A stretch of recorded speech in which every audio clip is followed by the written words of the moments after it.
어떤 이유에서든 어떤 나라가 되었든 많은 생명을 희생시키고 삶의 터전을 황폐화시키는 전쟁은 정당화될 수 없습니다.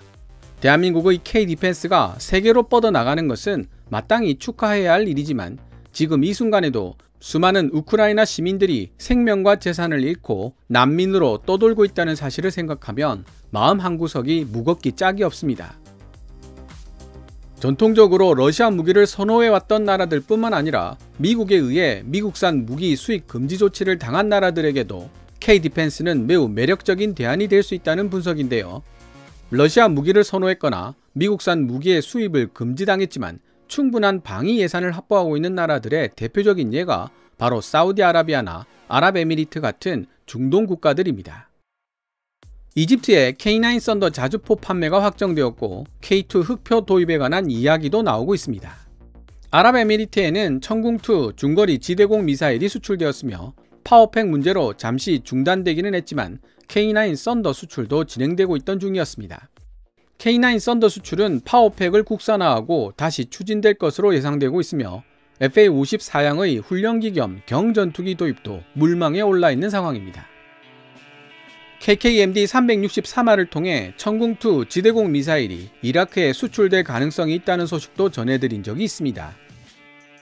게다가 이라크는 한국 항공우주산업 카이의 T-50IQ를 24대나 운용하고 있는 나라입니다. 실제적으로 FA-54양을 갖춘 이라크 T-50IQ는 여러가지 이유로 제 기능을 발휘하지 못하고 있는 F-16을 대신하여 이슬람 국가 IS와의 전투에 투입될 것으로 예상되고 있기도 합니다. The Korean Economic Daily가 2022년 3월 10일 게재한 영문 기사는 사우디아라비아가 2022년 국제 방산 전시회를 개최하면서 대한민국 방산업체들과 1조 2천억 규모의 계약에 서명했다고 전했습니다. 동시에 우크라이나 전쟁이 대한민국 K-디펜스에 어떤 영향을 불러올 것인지에 대해서도 분석해놓고 있는데요. 함께 기사를 읽어보도록 하겠습니다. 기사 원문은 노란색 글자로 표시됩니다.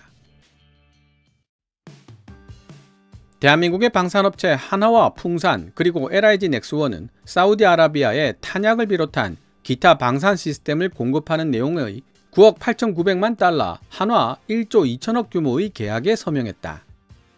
이 발표는 사우디아라비아의 수도 리야드에서 열린 2022년 국제 방산 전시회 WDS에 세계적인 방산 메이커들이 사우디아라비아 국방부와 함께 참여하는 과정의 일환으로 이루어졌다.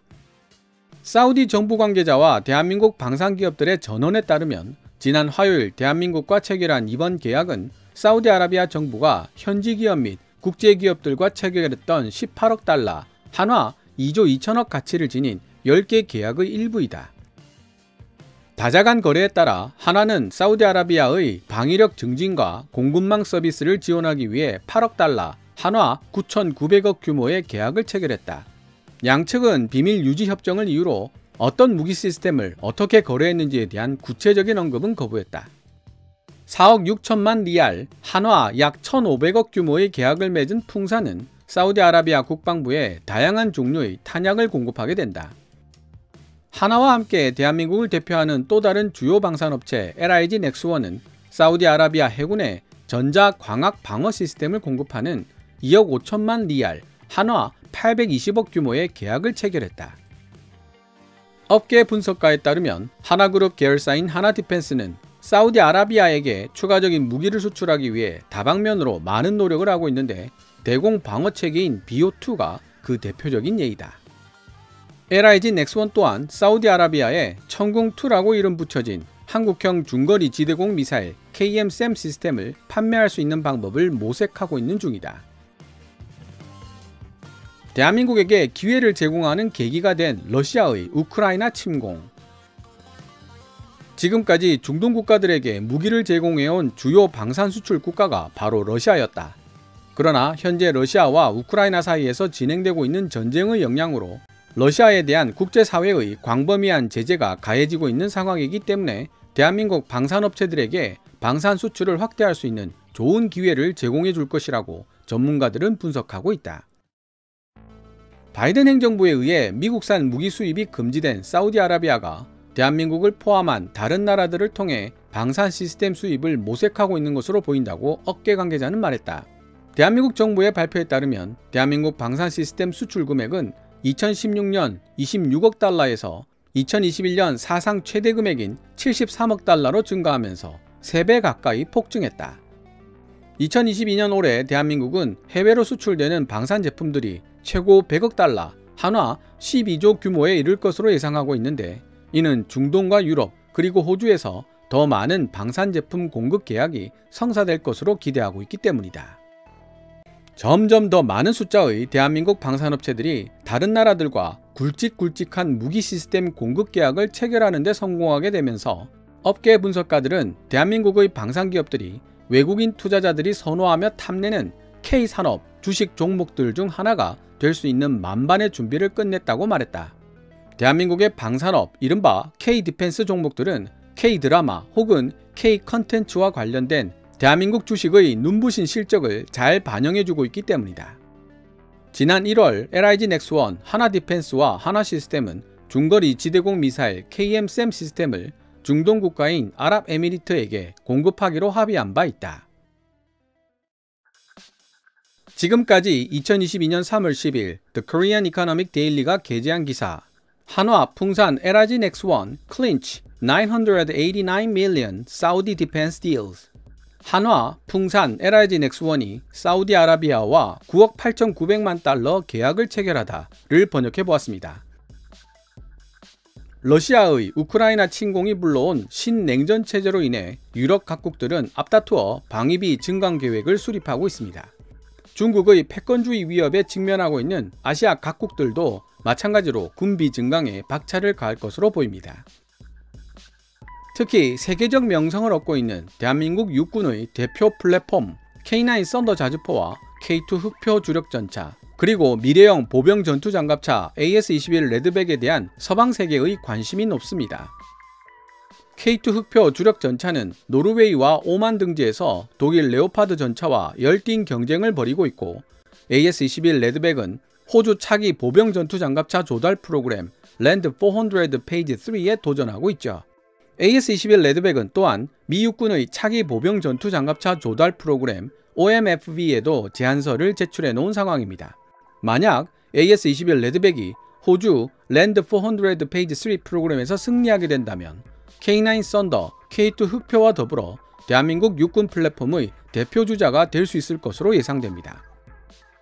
천궁2로 대표되는 지대공 미사일 방어 시스템에 대한 수요는 중동 지역에서 높은 편인데요.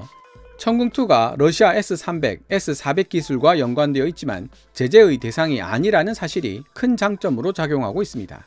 중동 지역 국가들은 영상 초반에도 설명드렸듯이 K9 썬더 자주포와 K2 흑표 주력 전차에 대한 관심도 높은 편입니다. 마지막으로 한국항공우주산업 카이가 만드는 FA-50 파이팅 이글과 KF-21 보라매에 관한 고찰입니다. FA-50은 고등 전술훈련기 ATT 겸 경전투기 LCA로 사용할 수 있는 활용성 높은 기체이지만 결정적으로 시계외 공중전 능력이 결여되어 있다는 문제점이 있습니다. 따라서 저렴한 가격을 내세우면서도 중거리 공중전이 가능한 L-15나 JF-17 같은 중국산 전투기들의 강력한 경쟁력에 직면하고 있습니다. 아랍에미리트가 FA-50 사양을 갖춘 T-50을 60대나 구매하겠다고 이야기하다가 난데없이 중국의 L-15를 12대 구매하겠다고 발표한 것도 같은 맥락입니다. 그런데요, 얼마 전에 FA-50에 A사 레이더 장착이 가능하다는 공식적인 언급을 게재한 외신이 있습니다. 다음 영상에서 이를 다루어 볼 예정입니다. 중동 지역 국가들을 대상으로 러시아가 야심차게 홍보했던 수호이-75 체크메이트의 앞날도 서방 국가들의 강도 높은 규제로 인해 이제 한치 앞을 내다볼 수 없는 지경이 되었습니다. 국제사회에서 고립되고 있는 러시아 무기라는 불리함뿐만 아니라 상당 기간 극심한 침체를 겪을 것으로 보이는 러시아 경제 상황으로 봤을 때 원래 예상했던 일정대로 개발이 가능할 것이라 기대하기가 어렵기 때문입니다. 오는 7월 KF-21 보라매의 비행 테스트가 성공적으로 마무리된다면 대한민국은 비로소 세계시장에 내놓을 수 있는 제대로 된 제공 전투기를 보유하게 됩니다. 업계 소식통에 따르면 KF-21의 비행이 성공한다는 전제하에 KF-21의 도입에 큰 관심을 보일 나라들이 중동에 여럿 있습니다. 상대적으로 자금력이 딸리는 동남아 국가들보다 자금력도 풍부한 중동 국가들 중에서도 FA50을 통해 대한민국과 연계된 군수 지원 및 물류 지원 체계를 갖추게 된 나라들이 KF-21 보람에 큰 관심을 보이게 될 가능성이 높습니다. 수호이75 체크메이트가 수렁에 빠진 지금 전문가들은 KF-21 보라매의 가장 강력한 경쟁자로 프랑스의 라파를 꼽고 있습니다. KF-21보다 가격도 훨씬 더 비싸고 1990년대에 설계되어 스텔스 기능도 고려되어 있지 않은 전형적인 4.5세대 기체이지만 세계 2, 3위를 다투는 프랑스의 항공기술력이 집약된 기체인 만큼 우수한 항전 장비와 다양한 무장체계 그리고 높은 신뢰성을 자랑하고 있기 때문이죠. 미래를 내다보는 KF-21이냐 아니면 구간이 명간이라고 당장 써먹을 수 있는 라팔이냐, 한국 항공우주산업과 방사청이 어떤 전략으로 프랑스 라팔을 상대해 나갈 것인지 귀추가 주목되고 있습니다.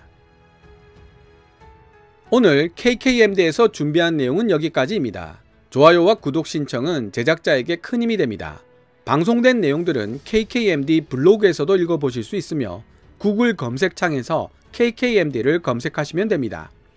또한 후원 멤버로 가입해 주시면 영상 제작 지원과 더불어 업로드된 영상을 더 일찍 만나보실 수 있습니다. 지금까지 시청해 주셔서 감사합니다.